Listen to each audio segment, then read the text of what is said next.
Hey, good morning, everybody. Thanks for clicking on the video. This is David Pendleton, and I'm coming at you on my wife and I's 8th year anniversary. So I'm going to do rookie today, and then we're going to spend the day and night together, and then tomorrow I will wake up and do pro. So just kind of want to give you a schedule update there real quick. But of course, right now we're talking about the rookie division of the NorthShore tournament. This is going to be the opening round, front 9 holes. I believe the replays here are going to add up to a minus 16. Right now, my best account is at a minus 15. That's because I didn't drop hole number 1 like I did on my other account. So, if you're able to execute all these shots, could be a minus 16. And of course, a lot greater as we left a couple shots right at pin, as we always do every tournament. Hey, if you're not a subscriber, please become one. That would mean a lot to me. And secondly, if you like my content, please leave me a thumbs up. Hit that thumbs up button. That does mean a lot to us. All right, let's go. Hole number 1, 10% at max. We're going to be using the navigator. Here I'm going 2 top with 1 bar of right side spin. We do want to be careful with the top spin just because we don't want to roll too far and, of course, get down there into the rough. You can see here I'm putting my orange ring on the right-hand sand line. No overpower, no curl, perfect shot. We get this thing moving, and we're going to be sitting nicely on the fairway to bring us in for shot number 2. Shot number 2, we play 10% at mid with our thorn. You're going to see here I'm using 2 bars of backspin. So again, 10% at mid, 2 bars of backspin. We zoom in here to pull our rings. We're aiming dead center of cup. There is our ring pull. Perfect ball. That gets us nicely into the hole to start off the tournament with an eagle. All right, that's going to take us into hole number 2. Hole number 2 here, we're going to go with a no moving target shot. We're going to go with 4 top and 1 left. I'm not sure why the graphic isn't there, but we are going 4 top, 1 left, no moving target, 10% at max. Again, 10% at max. Not sure why the graphic didn't save, but there it is. Perfect ball. And we're coming nicely up the fairway again. This will leave us for a good chance for an albatross here. We're going to play this one 10% at max as well. Here we're going for the sniper. We're going for the double rough bump here, where this is going to be on the second bounce through the rough. Take a notice at the spin adjustment. 2 bars of top spin. I do back my target up until I get that second bounce there, kind of on the top side, middle of the rough. Ball guide line just slightly favoring the right-hand side of the cup. Almost dead center, but not quite.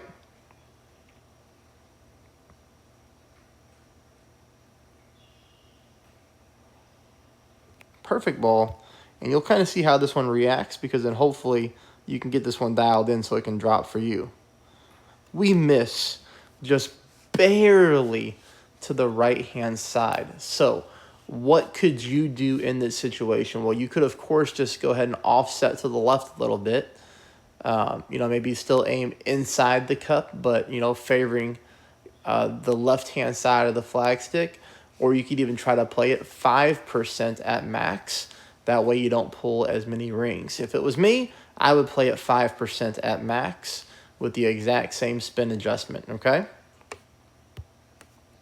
Hole number 3, we do pick up a nice little hole-in-one. We're going to play it 20% at mid. This needs to be played with the backbone. As you can see here, I switched my club out. The katana is a perfect ball. We always want to start this hole max side spin to the left and 2 top. Now, the thing that I'm looking for here is to get my ball guideline just like this. Or I should probably say my landing position, because if you get the landing position wrong, you could roll too far and too fast with this top spin. But here I want you to notice, the majority of my yellow ring is on the fairway with a little bit of it inside the rough. It's almost to where the green inner ring is touching the rough, but not quite. There is a little bit of separation there. And yes, this landing position is pretty important to get this shot down right. Because again, if you miss it in this wind angle, you'll still clip the rough, but you're going to roll too fast down the backhand of the green, or the back end of the green, I should say.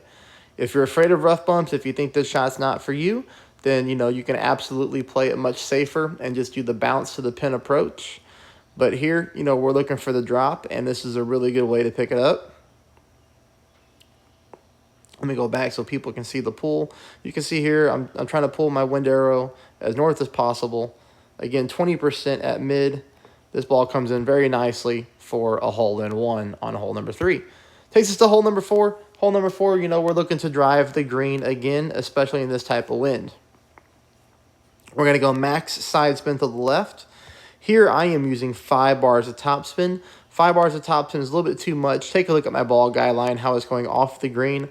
I thought the rough would slow me down, but the shot is still fine.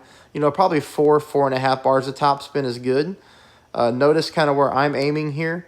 I've got a little bit of my yellow ring in the sand on the left-hand side there. It's a good aiming spot right between the bunkers. And here we just make our pull at 10%. You'll notice here I'm not using any overpower. I'm using a very small amount of curl to the left. We hit the rough, and we get a little speed roll here. But you know what? That's okay. I mean, obviously, this is an easy chip into the hole. We'll take this all day on a par 4. And then we go to hole number 5. Hole number 5, this one I don't have much for you. I didn't do too well on this one, although we pick up a very safe eagle.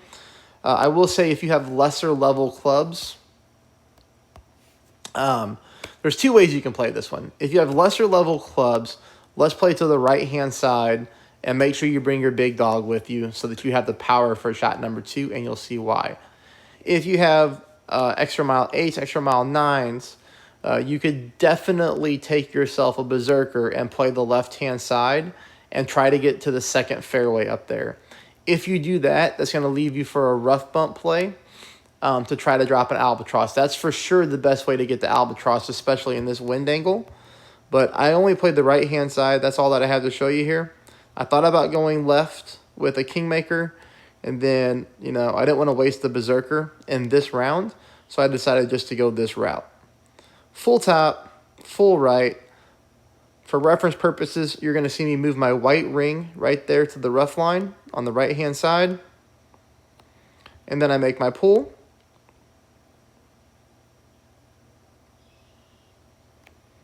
That'll leave me for shot number 2. Shot number 2, of course, we're going to get direct headwind. You can see here with the Sniper 10, I'm going to have to just play pretty much a pretty heavy backspin shot. And then, I guess not really heavy, but I'm going to have to play a backspin shot and really just rely on overpower and curl to get me to the green. Although we hit perfect, this is going to be an easy eagle. As you can see here, plenty of room on the fairway, and then plenty of room on the green to slope back down towards the hole. But again, lower level clubs, you're going to need to bring yourself a big dog to make this shot easier. This will take us into hole number 6. Hole number 6, we are going to play this one 10% at minimum. We're going to use a navigator ball, and we're going to start off with 1 bar of backspin, and then we're going to find our landing position. Our landing position is going to be the yellow ring at the top of the rough line, as so. Take a notice at how big of an offset that I have on the right-hand side. My ball guideline is not touching the pin. There is some separation between the hole and my ball guideline. Okay? Now we'll slow this one down so you can see the ring pull here.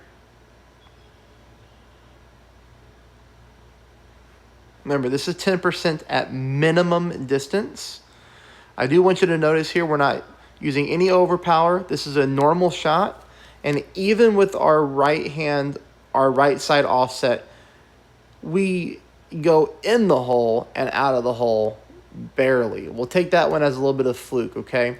We might want to go ahead and just add like a little bit more backspin, maybe 1.1 or 0.2 more. We just got to be careful we don't go too heavy with the backspin. The offset looks pretty good. We may move it over a smidge more to the right as I came into the left-hand side of the cup. So what would I do to change this shot if I were you? I would definitely use one practice token because we're only using a navigator. Very, very cheap ball to buy with gems if you need to. 1.1 back is what I would do. I would move my offset just a fraction more to the right-hand side.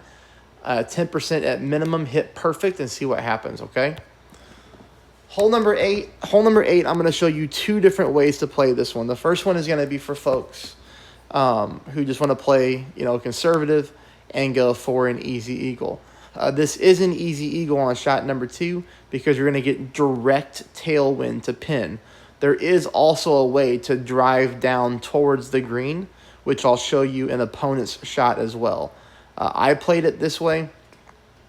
I picked up 1 eagle on my account because I hit perfect. On my other account, I hit great. I've got a case of the greats on my other account. It's only sitting at a minus 13 right now through 9, so I need to catch fire to make it to the next round.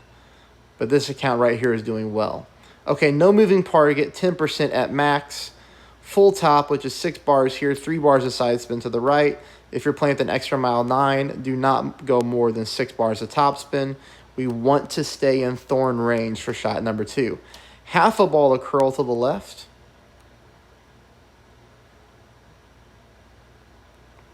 And we come in very nicely onto the fairway. If you want to drive green, this is a way to do so. Full top, 3 left. Now you'll see here when stretching out to max, you'll kind of get a reference point here. When stretching out to max, only a little bit of the orange ring in the rough. Okay, notice that, only a little bit of orange ring in the rough. From here, you're going to be taking a max overpower shot. Looks like max curl, trying to hit perfect. The opponent here hit a great right, but ultimately they're okay. Too nasty of a great right, and then of course you'd probably end up in the sand there for a very short chip in. But obviously, we would rather be taking this shot than my shot. But my shot is also very easy. You can see here, direct tailwind. Cannot get any easier than that when you're looking to drop a shot. You just got to adjust properly and hit perfect. 3 bars of backspin, 10% elevation at mid-distance, ball guideline going directly into the hole.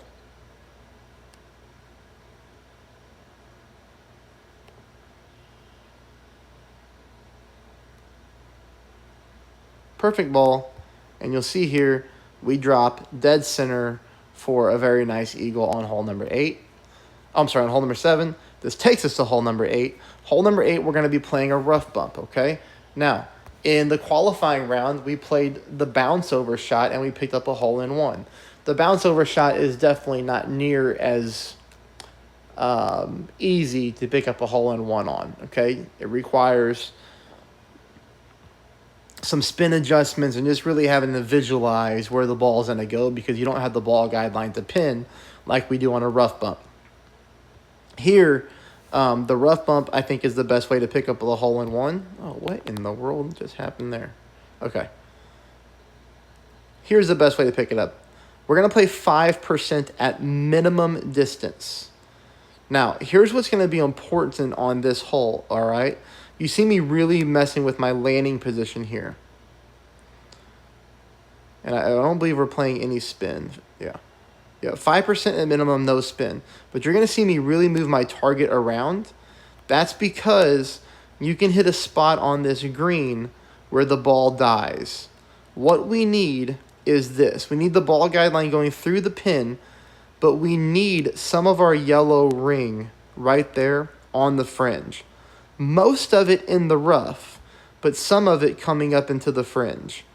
If we don't play it, we're more than likely going to hit this spot where our ball dies. This is 5% minimum pull. Normal shot, no OP. We do hit perfect. And we come in super close to dropping that shot, all right? We need to move our target over a little bit more to the right-hand side with an offset. I wouldn't mess with the elevation anymore. This would be one where I would just offset the shot to the right, 5% at minimum. Make sure you got a little bit of that yellow ring in the fringe, and you should be good to go. Takes us on to hole number 9. Hole Hole number 9, we're going to get hit with headwind, so we're going to go ahead and use the Kingmaker this time. We're going to use a quarterback with full top, full right. You're going to see me put my orange ring right here on the rough line. We're going to play this one 10% at max. And we're going to go heavy with the curl, which is why we're using the QB. You'll see I'm going to go about half a ball of overpower. Now I'm going to use this type of curl. So notice that the left side of my ball is touching the right edge of the target zone. Just like that. Perfect ball. And you can see here we come in really nicely onto the fairway, leaving us for a great chance to drop an alba on hole number 9. Hey, again, I hope you like the videos. Please subscribe. Please hit the thumbs up before you leave. And then in the comments, let me know how you do. Here, you're going to see me play 10% at max. The shot you are seeing is played 10% at max. I want you to play this one 0%. I want you to play it 0% at max, 1 bar of topspin. You know, you might have to readjust your topspin, obviously, if you get less yards on the drive. But you can see here that when I apply 1 bar of topspin, I've got my ball guideline going through the pin about, 1 to 1.5 green squares. So we're leaving plenty of room for the flicker of headwind. Again, this is being pulled at 10% at max, but I want you to play it 0% at max, because what you're going to see happen here is I'm going to miss this shot to the left-hand side, which means I just pulled too many rings. And the way to get us to not pull so many rings is to take some elevation off. Now, we're still close. We come in a little hot. I get that. But we do need to tweak the elevation a little bit. Hey, that's it, everybody. I hope you enjoy. Let me know how you do. Thank you.